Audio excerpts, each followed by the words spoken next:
मैंने 12वीं कक्षा में प्रथम स्थान प्राप्त किया है और पूरे स्कूल में टॉप किया है। अरे वाह, यह तो बहुत अच्छी बात है। और मैं अब आगे कॉलेज में पढ़ना चाहती हूँ। पर इसके लिए तुम्हारे पापा से बात करनी होगी। ठीक है माँ, आप कीजिए ना पापा से बात और मुझे बताइएगा।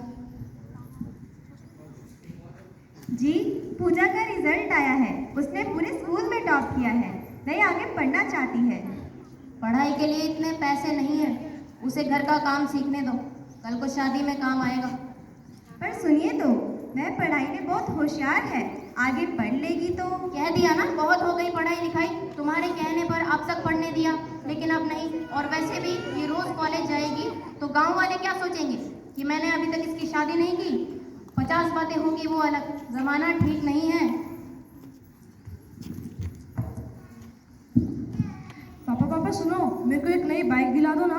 मेरे सभी दोस्तों के पास है, बस एक मैं ही हूँ जिसके पास नहीं है। मेरी ही नहीं है, आपकी इज्जत का भी सवाल है। ठीक है बेटा, तेरे लिए इस बाइक में देख लेंगे। पापा प्लीज़ मुझे आगे पढ़ने दो ना, अभी फीस दे दीजिए। बाइक तो फिर भी ली जा सकती है।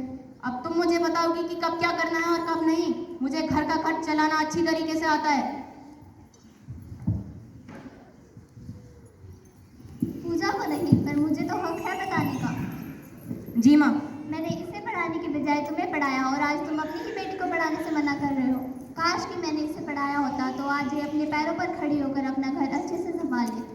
बेटा, एक ज़माना था जब बेटी घर की इज्जत होती थी और आज ताकत है ताकत। इन्हें दबाओ नहीं, आगे बढ़ाओ। बाइक तो बाद में भी ली जा सकती है, पर पढ़ाई का समय चला गया तो लौट कर नहीं आएगा। अगर मौका चला गया तो पछताओगे। और रही बात लोग क्या कहेंगे, तो वह तब सुनना जब ये तुम्हारा नाम रोशन करेगी और लोग कहेंगे कि वाह, रमेश की बेटी ने तो कमाल करी। माँ, मुझे आप पर गर्व है कि आप अपनी पोती के लिए खड़ी उतरी। जो चीज़ आप मेरे लिए नहीं कर पाई, आज वो आप अपनी पोती के लिए कर रही हैं। मैं भी आपके साथ हूँ।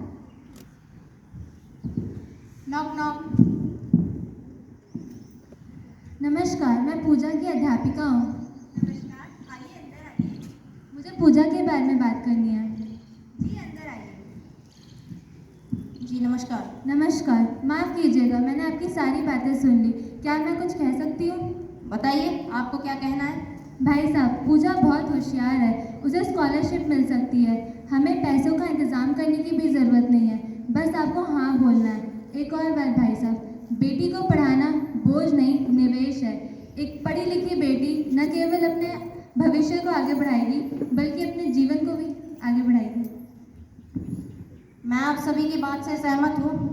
बेटी का विवाह करने से ज़्यादा ज़रूरी उसे पढ़ा लिखा कर काबिल बनाना है। पूजा, इधर आओ। जी पापा। पूजा, मुझे तुम पर गर्व है कि तुमने 12वीं कक्षा में प्रथम स्थान प्राप्त किया है। आज मैं तुम्हें यह वचन देता हूँ कि तुम जितना आगे तक पढ़ना चाहती हो वहाँ तक पढ़ सकती हो। मैं तुम्हारे साथ हूँ। धन्यवाद पापा। सोचिए, आज़ादी के इतने साल बाद भी बेटियों की पढ़ाई को महत्व क्यों नहीं दिया जाता? क्या आज भी हमें बेटे और बेटी के बीच भेदभाव करना चाहिए? क्यों बंदिशों में बांध रहे हो उसको? वो कोई मुजरिम नहीं है, जीने का अधिकार उसको भी है। वो कोई बीता हुआ कल नहीं है। शिक्षित होगी वो अगर, तो आने वाला कल भी शिक्षित होगा। दुनिया की तरक्की का रास्ता उसके माध्यम से ही रहेगा खुलता।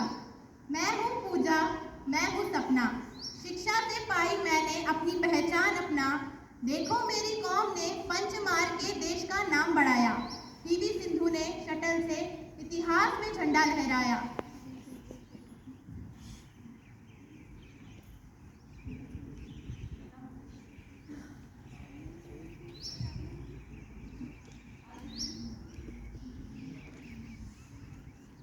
बेटी बचाओ, बेटी पढ़ाओ। जय